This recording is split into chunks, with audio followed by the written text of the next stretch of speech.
ఓం సాయిరామ్ శ్రీమాత్రే నమ. అమ్మ బిడ్డలందరికీ నమస్కారం ఫ్రెండ్స్. ఎలా ఉన్నారండి? ఏం చేస్తున్నారు?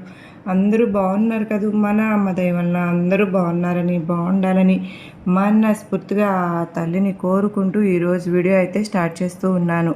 ఈరోజు అమ్మవారు తన బిడ్డలకు ఈ విధంగా సందేశాన్ని అందిస్తూ ఉన్నారు. ఈరోజు అమ్మవారి మాటలు మనం వింటే కనుక అమ్మవారు తన బిడ్డలందరికీ కూడా ఒక హెచ్చరిక ఇస్తున్నట్లుగా మనం అర్థం చేసుకోవచ్చు. ఎందుకంటే ఈరోజు అమ్మవారు చెప్పేటటువంటి సందేశం ఈ విధంగా ఉండబోతోంది. మరి మనం దీర్ఘంగా దానిని అంతరాళంగంలో కనుక మనం ఆలోచిస్తే అమ్మవారు ఏ మాటలతో జాగ్రత్తగా ఉండమని హెచ్చరిస్తున్నారో, కొన్ని ప్రమాదాలకు దూరంగా ఉండమని అమ్మవారు మనకు జారీ చేస్తున్నట్లుగా అర్థమవుతుంది. అయితే అమ్మవారు ఏ విధంగా తన బిడ్డలను కాపాడుకోవాలని అనుకుంటూ ఉన్నారో తప్పకుండా ఈ వీడియోలో మనం తెలుసుకోబోతున్నాం.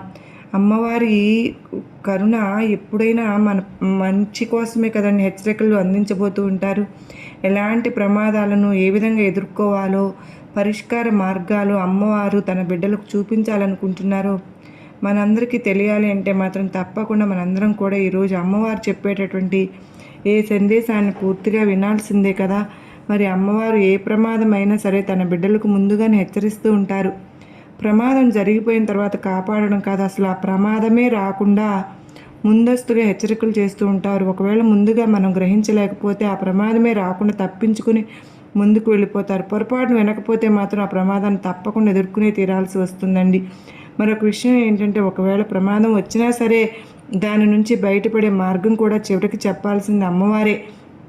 ఆ మార్గాన్ని కూడా అమ్మవారు చెప్తారు. మరి అలాంటప్పుడు ఈ ముందస్తు హెచ్చరిక ఎందుకు అని ప్రతి ఒక్కరికి సందేహం వస్తుంది.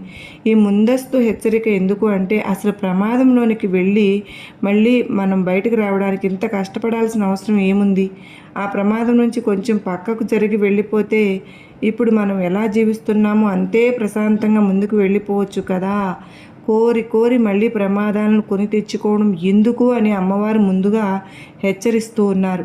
అమ్మవారి మాటలను ఎవరైతే శ్రద్ధగా విని ఆ తల్లి మాటలను అర్థం చేసుకుని ముందుకు వెళ్తూ ఉంటారో వాళ్ళందరూ కూడా ఇలాంటి ప్రమాదాలను తప్పించుకుని ముందుకు వెళ్ళిపోతూ ఉంటాం.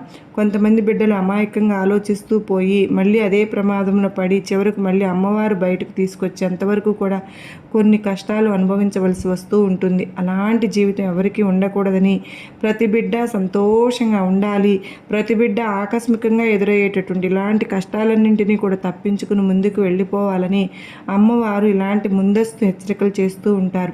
తన బిడ్డలు ఎప్పుడూ